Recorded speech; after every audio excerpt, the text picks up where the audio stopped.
আসসালামু আলাইকুম ভিউয়ার্স, আশা করি আপনারা সবাই ভালো আছেন। তো সেকেন্ড হ্যান্ড পাওয়ার টিলার দেখতে পাচ্ছেন, এটা হচ্ছে ভিউয়ার্স টিলারের সঙ্গে যে প্যাকেজগুলো আছে, ফাল আছে এক সেট, কাদা আছে হচ্ছে মোট 5টা, চাকা আছে 5টা, টায়ারের চাকা 3টা, লোহার চাকা 2টা।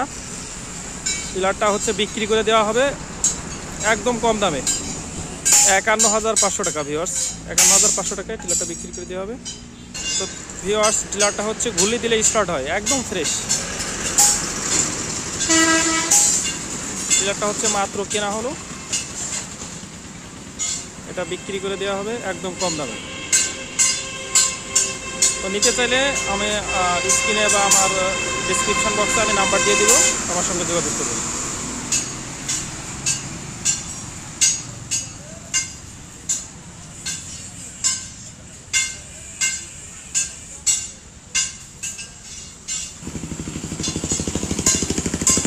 টিলারটা দেখেন ভিউয়ার্স,